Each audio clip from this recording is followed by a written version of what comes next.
I lived with my older brother for about 4 years after I finished school. We shared rent on an apartment since neither of us could afford anything on our own.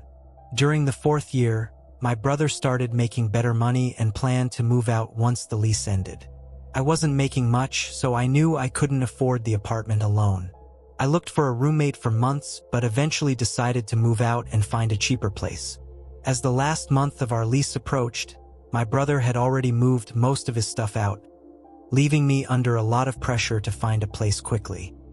With my extremely low budget, it wasn't easy. Eventually, I stumbled across a listing by a homeowner renting out a room. The man's name was Evan. I sent him a text expressing my interest and kept searching.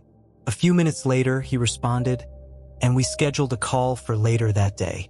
During the call, he explained that he lived alone and was renting out his spare bedroom, but I'd have access to the rest of the house. Sounded great, so I agreed. A couple of weeks later, I packed everything into a U-Haul and drove to the house. We had been texting and calling during this time, and he sent me pictures of the house, but I hadn't seen it in person yet. I arrived around noon, parking in the driveway. The house was small but nice looking from the outside. Evan greeted me in the garage and gave me a quick tour before helping me unload my things. He seemed like a regular man in his mid-30s, about 10 years older than me, but I didn't mind. He was somewhat shy and didn't hold conversations well. After we finished moving everything in, I returned the U-Haul and Ubered back to the house. It was almost 8 p.m. and I was exhausted. Evan was on the couch watching TV, so I told him I was going to bed early. I went to my room, unpacked a bit, and set up my bed. Around 9 p.m., I was ready to sleep. As I reached to lock the door and turn off the lights, I noticed there was no lock on the inside. Confused, I opened the door and saw the lock was on the outside. I stepped into the living room and asked Evan why the bedroom door locked from the outside. He looked puzzled and said he never noticed but would switch it around tomorrow. I shrugged it off and went back to my room. I was tired and didn't worry too much about it, but it was definitely odd. In the middle of the night, I woke up to the sound of someone moving in the kitchen. I assumed it was Evan getting water, so I closed my eyes again. A minute later, I heard footsteps down the hallway. They stopped outside my room. I opened my eyes and stared at the door. After a moment of silence, I heard a click. He had locked my door from the outside. My stomach dropped, and I felt a wave of fear. As soon as I heard his bedroom door shut, I got up and tried the handle. It wouldn't budge. I stood there in shock, realizing that this man I had just met had locked me in. My fear quickly turned to anger. I called out for Evan, demanding he open the door. He ran out of his room and over to my door. I heard his hand on the door, but he paused before unlocking it. I swung the door open and confronted him. He stammered, saying he just wanted to make sure he was safe because he didn't know me. I understood his concern, but locking someone in a room was not the way to go about it. I told him I would pack up and leave in the morning. I stayed up all night on the couch, waiting for the U-Haul store to open. At 9 a.m., I saw that Evan's bedroom door was still closed, hopefully meaning he was asleep. I drove to the U-Haul store and then back to the house. When I got inside, Evan's bedroom door was open. I called out, but there was no answer. His room was empty. Feeling uneasy, I quickly started moving my stuff out. After 2 hours of packing and disassembling my bed, I had only 2 boxes left. As I rushed to the front door with a box, Evan appeared in the doorway. I told him to move, and after a few seconds of staring at me emotionlessly, he stepped aside. I hurried past him and loaded the box into the U-Haul. The last box contained random food from my old pantry. I decided to leave it, eager to get away from Evan. I started closing the back of the U-Haul when Evan interrupted, holding out the last box. I grabbed it from him and climbed into the truck. He stood there watching me as I stacked the box. Suddenly, he reached for the door and started pulling it down, trying to trap me inside. I stopped him before he could close it halfway and shoved him to the ground. He got up and ran, not into the house, but into the woods behind it. I didn't care to find out why. I quickly shut the door and drove away. My brother let me stay with him until I found a new place. I never figured out what was wrong with that house or what Evan's intentions were, but there was definitely something very sinister going on.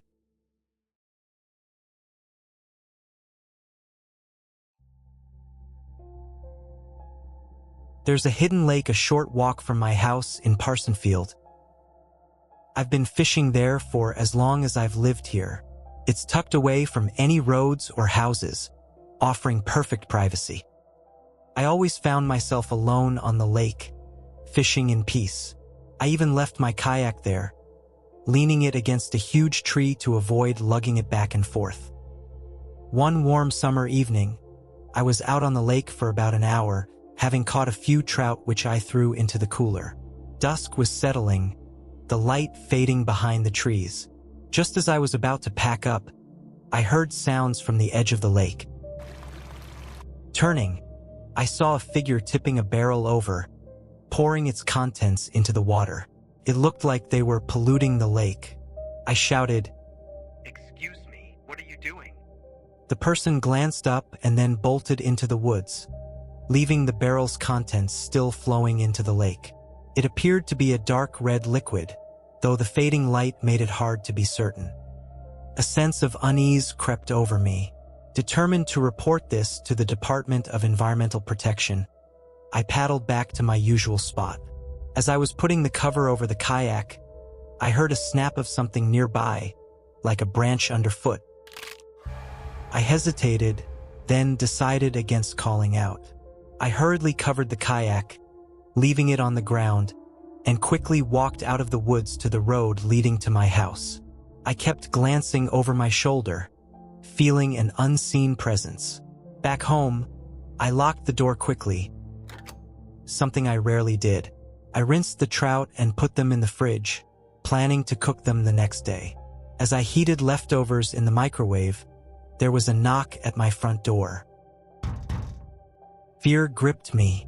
The walk home had left me on edge, and now my suspicion was confirmed. Who would be knocking at this hour? With the shades closed, no one could see inside. The knocking continued, then a voice called out, "Excuse me. I think you saw me at the lake earlier. I'd like to explain myself." Panic set in. I shouted, "Leave or I'll call the police." The man responded calmly, asking me to open the door so he could explain. I repeated my threat, and he fell silent.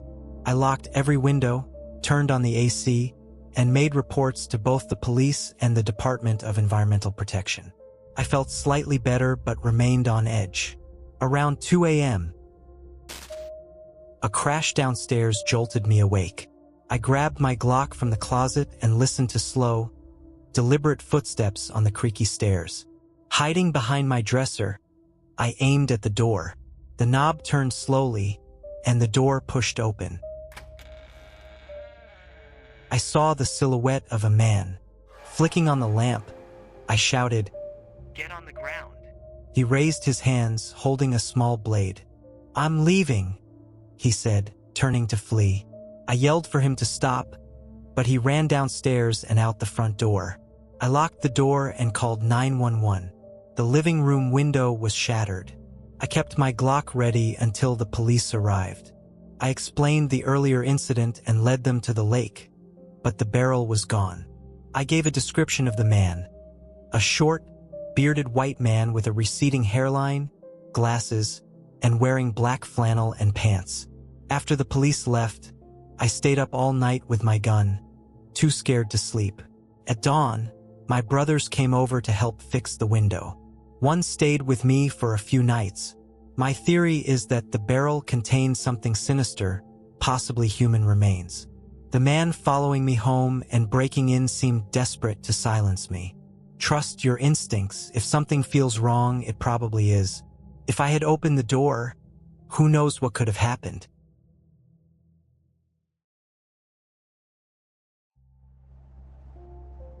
I began subletting a rental cabin in the winter of 2023, needing space after a falling out with my dad.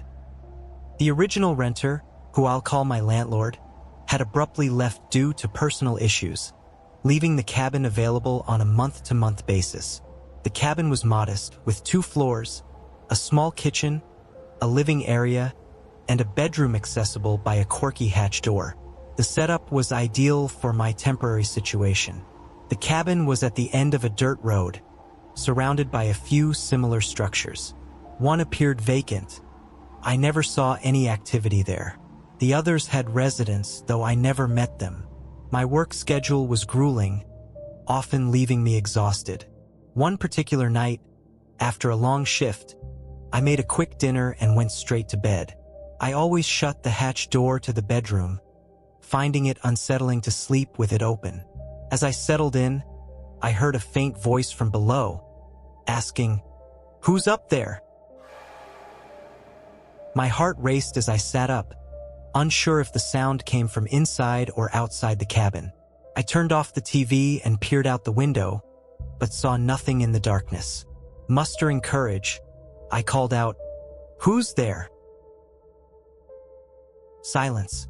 I opened the hatch door and looked down the stairs, calling my dad's name, but there was no response.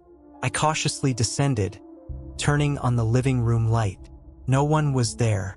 I checked outside but found no signs of anyone. Confused, I returned to the bedroom, shut the hatch, and tried to relax with the TV back on. Minutes later, loud, angry pounds reverberated from the hatch door. Panic set in. Someone was definitely in the house. I lay motionless, fearing the intruder could easily open the unlocked door. After a tense 20 minutes, I realized my phone wasn't on my nightstand. It must have been downstairs. Summoning all my nerve, I quietly opened the hatch and looked down. Seeing nothing, I tiptoed down the stairs, slipped out the back door barefoot, and ran to a neighbor's house with lights on. I banged on the door, pleading for help. A man appeared at the window, staring at me silently. His lack of response was unnerving. Fearful he might be involved, I backed away and returned to my cabin. Inside, I locked the door and turned on every light, searching for my phone and the intruder. I found my phone in my car and hurried back inside. As I climbed the stairs, I saw a man sitting on my bed, staring at the TV. I screamed, and he slowly turned to face me. I bolted down the stairs and outside, calling 911 from my car. I watched as someone emerged from the backyard and vanished into the woods. When the police arrived, they searched the house but found nothing. The officer suggested I stay elsewhere, so I reluctantly went back to my dad's house for the night. Returning the next day, I packed my things. My landlord, surprisingly cooperative, agreed to refund part of my rent. When I described the intruder, he asked no further questions, which struck me as suspicious. The eerie neighbor's silence, the landlord's sudden departure, and the break-in all seemed connected. I couldn't shake the feeling that something sinister was at play, and I was relieved to leave that cabin behind.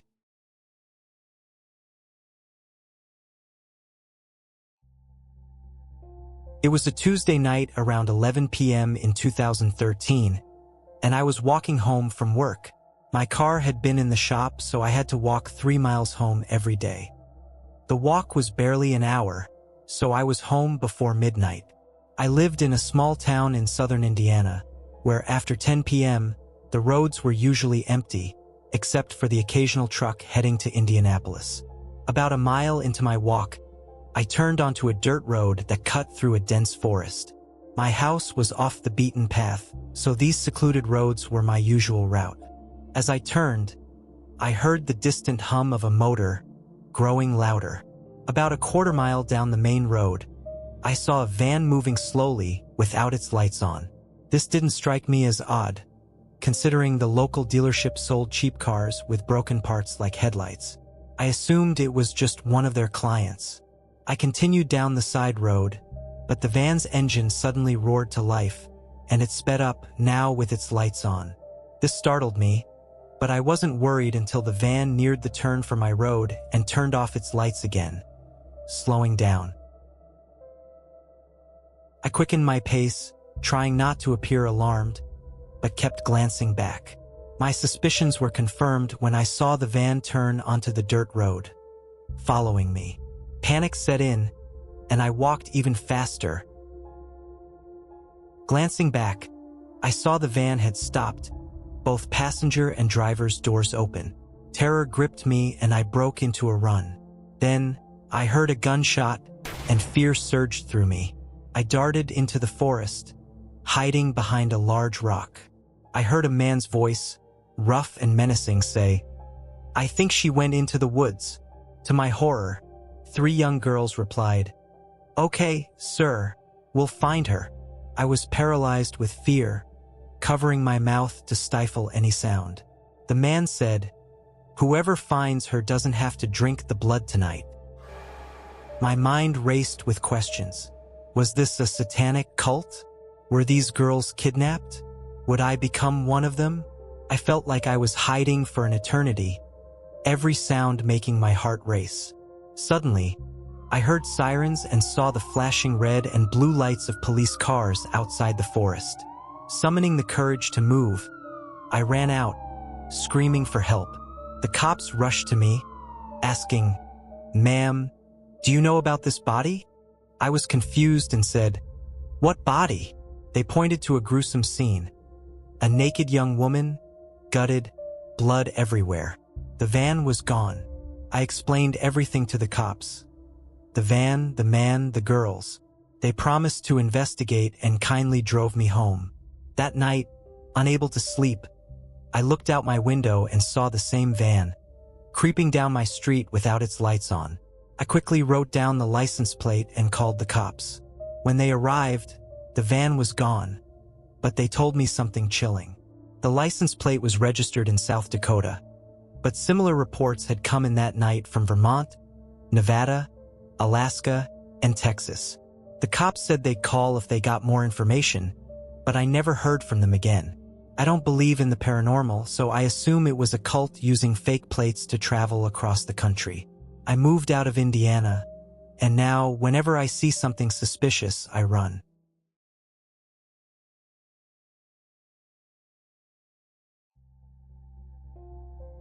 In 2014, my wife Danny and I decided to spend a weekend on Vancouver Island, a place we knew well from numerous camping trips. The island, with its mix of scenic beaches and dense forests, had always been our go-to spot for relaxation and solitude. We had always enjoyed our time there, but our final outing turned into something out of a nightmare. We set up our camp on a secluded beach, far from any roads or signs of civilization. The only way back to the trail was a kilometer walk along the beach, followed by a 2-kilometer trek through the forest. Earlier in the day, we had met Leon, a friendly camper from New Zealand, who planned to sleep in his van parked on the road. We invited him to join us at our campfire, and he gladly accepted. As the sun began to set, we shared a bottle of wine and chatted, enjoying the evening. As darkness fell, we started hearing what sounded like female voices coming from the bushes behind us. The voices were faint at first, but unmistakable.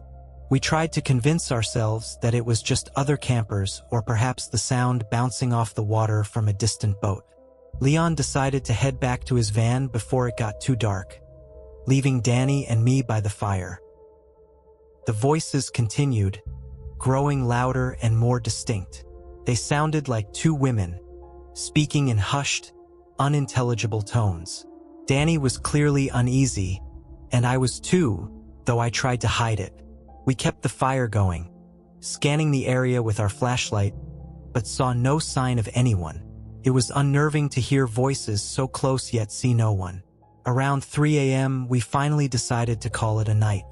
As we lay in our tent, the forest around us seemed to grow eerily quiet. Just as we were drifting off, we heard footsteps approaching our campsite. They came from the direction of the bushes, moving toward the fire. My heart pounded as I hoped it was just a curious animal. The footsteps circled our tent, then moved back into the woods, only to return a few minutes later. This time we heard the voices again, louder and more aggressive, as if arguing. The language was unfamiliar, almost otherworldly. The voices grew closer, now right outside our tent, speaking over each other in a chaotic chorus. Then they fell silent. For what felt like an eternity, we lay there, paralyzed with fear. The silence was deafening. I could hear Danny's quickened breaths next to me. We didn't dare move or make a sound. Eventually, exhaustion overtook us, and we fell into a fitful sleep. We woke late the next morning, the sun high in the sky. The terror of the night before seemed almost unreal in the daylight. We packed up our gear in silence, both of us eager to leave the island. As we hiked back to the road, the forest seemed to close in around us, the memory of the night before still fresh in our minds. We never returned to Vancouver Island. The experience left us shaken, and to this day, we still wonder about the source of those voices. Was it some trick of the mind, an elaborate prank, or something far more sinister? The answer remains a mystery, buried deep in the shadows of that haunted island.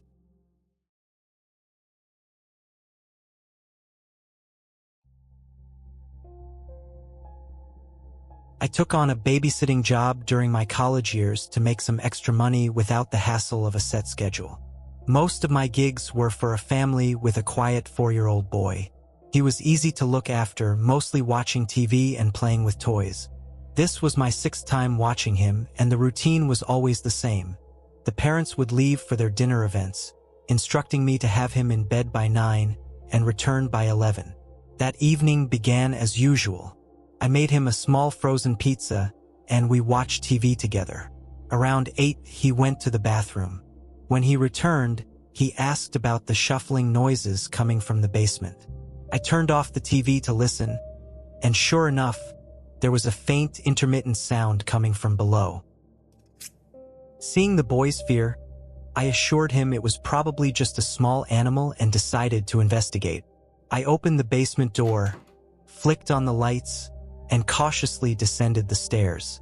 The basement was unfinished, mostly used for storage. I searched behind some boxes but found nothing. Satisfied, I went back upstairs and reassured the boy, who had been anxiously waiting on the couch. Hours passed, and I nearly forgot about the incident. It was close to 9, so I got the boy ready for bed, tucked him in, and went back downstairs. Around 10, while scrolling through my phone on the couch, the shuffling noise returned, this time louder and more persistent. My heart raced as I heard the boy's bedroom door creak open. He called out my name, his voice trembling. I told him to stay put and quietly approached the basement door, phone in hand, ready to call 911. I opened the door just enough to peer inside and flipped on the lights. What I saw made my blood run cold. There, crouched by the stairs, was a disheveled figure. I slammed the door shut, grabbed the boy, and bolted out the front door, calling 911 as we ran. We waited across the street, watching the house until the police arrived. They searched the basement and found signs of someone living there recently, piles of trash and makeshift bedding. However, the intruder had vanished. The parents rushed home after I called them, thanking me profusely while talking to the police. Despite their reassurances, I was shaken. For days, I felt paranoid, convinced I was being watched. I checked in with the parents occasionally, but there were no updates on the mysterious basement dweller. Eventually, I decided I couldn't continue babysitting. The most chilling part? The thought that the intruder was still out there, possibly lurking in someone else's home, biding their time, waiting for the perfect moment to strike again.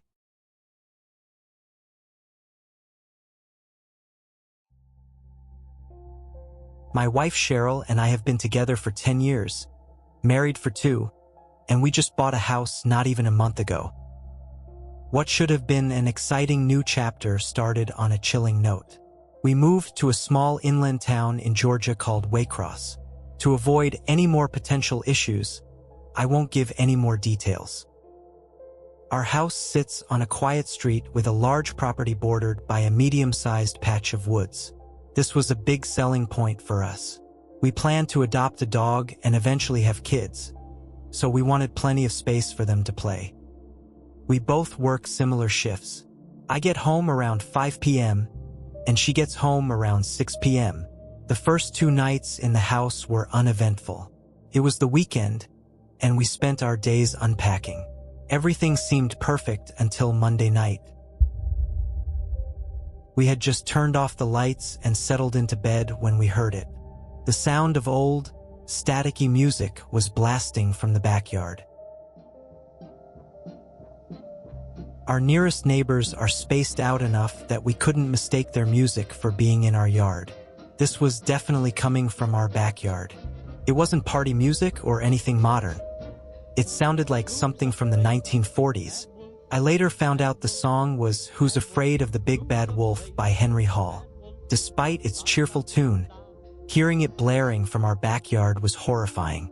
We exchanged horrified glances, and I opened the window to listen more clearly. The music was unmistakably coming from the backyard. I ran downstairs to find a light switch for the backyard. When I turned on the lights, there was no one in sight. I stepped out into the grass, and the music seemed to be coming from the woods. The song played to completion, and then there was silence. I went back inside and told Cheryl it was probably just some kids trying to scare the new people in town. Even as I said it, I realized how ridiculous it sounded. Why would anyone do that? The next night, it happened again. A few minutes after turning out the lights, the music started blasting. This time, it was Tiptoe Through the Tulips. We were both genuinely scared now. I looked out the window and saw something on the grass. It wasn't a person, but there was definitely something there. I told Cheryl I was going to check it out. She wanted to call the cops, but I needed to prove that we weren't to be messed with. I went outside and saw the object was an old radio. The creepy song was coming from it. I turned it off and held it up, showing Cheryl through the window. Then she started screaming my name,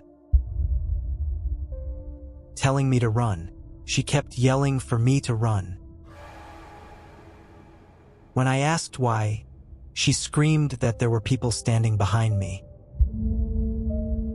My heart skipped a beat, and I turned to face the woods.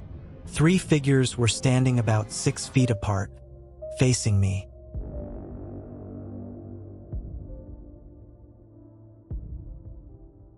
They weren't moving, just standing there, staring. I yelled and ran back inside, slamming the door behind me. Cheryl was upstairs, hysterical. I called the cops, who arrived quickly. We explained everything, and they took the radio as evidence. They checked the edge of the woods with their flashlights, probably to deter whoever was out there. After the police left, we felt vulnerable and scared, but thankfully, the intruders never returned. This was only a few weeks ago. If they come back, I'll be ready to catch it on video.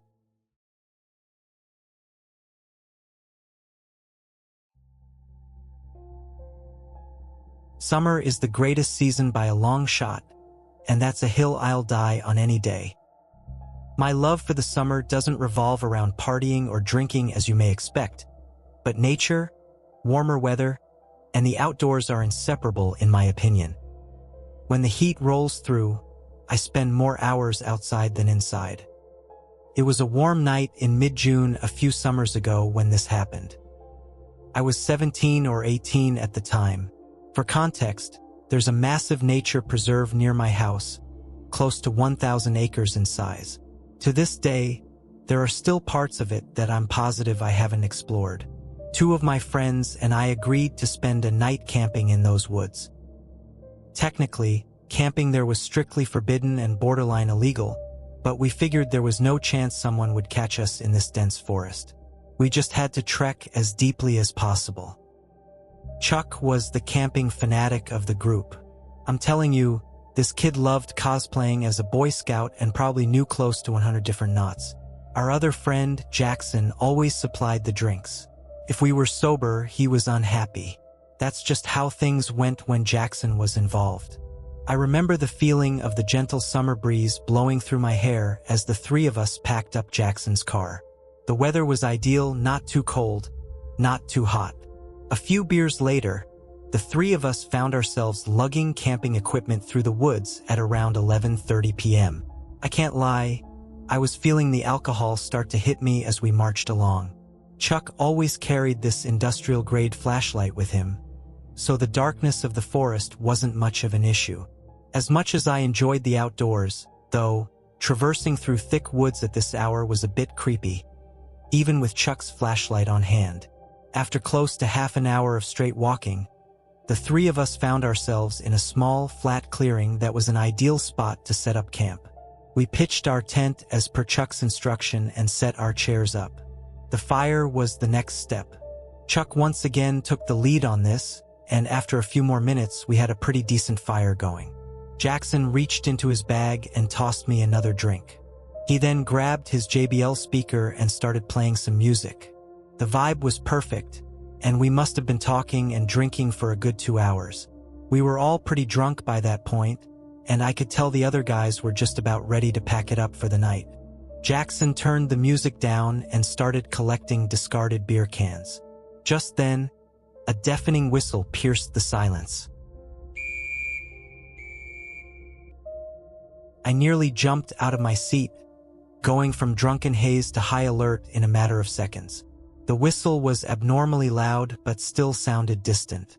Jackson quickly shut the speaker off, and the three of us sat in silence, exchanging concerned looks. I could feel my heartbeat pounding through my chest. We sat there frozen in place for what seemed like forever, listening intently to our surroundings. But there was nothing. It almost seemed quieter now than it had when we first got there, eerily quiet, not even the normal wood sounds you come to anticipate. I replayed the whistle in my head. It definitely wasn't an animal's noise. The best way I can describe it is a standard whistle you would hear at a ballpark. Chuck finally broke the silence, quietly urging us to pack up and leave. Jackson and I disagreed with that plan, though. We might risk encountering whoever made the noise, which I was beyond terrified of. It was past 3 a.m. at this point, and encountering anyone this late would only mean trouble. Chuck hypothesized that whoever made that noise was probably aware of our presence, which was a chilling thought. I didn't know what to do. On one hand, staying put violated every survival instinct I had, but packing up and leaving at this hour didn't seem like a much better option either. We finally agreed to wait it out. I went to put the fire out, but Chuck cautioned me against it, saying that a fire would repel any dangerous animals. Only then did the true gravity of the situation smack me in the face. We were literally miles away from any civilization.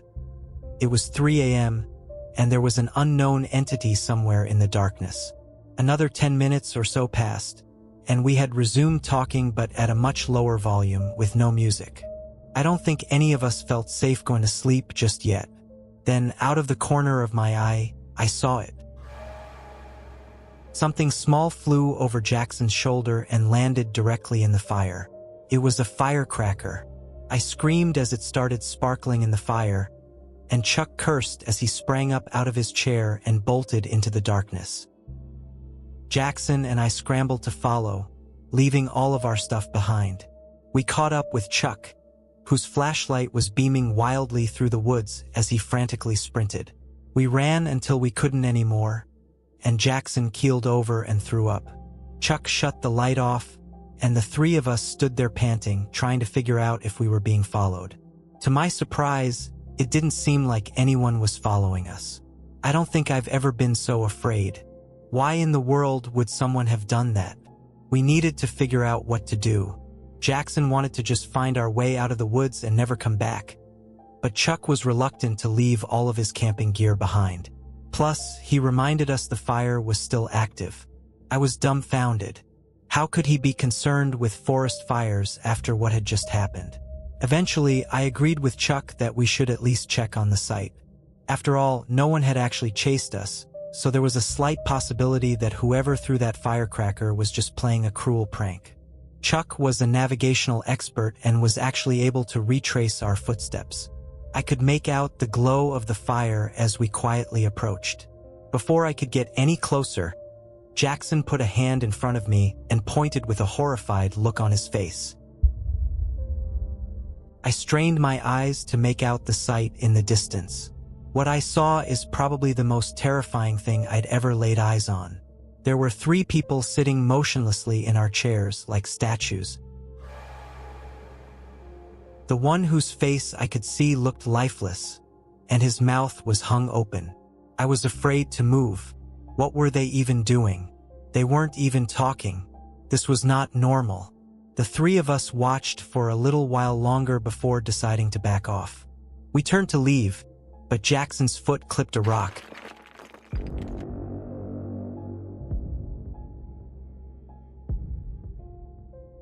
Causing him to curse in frustration.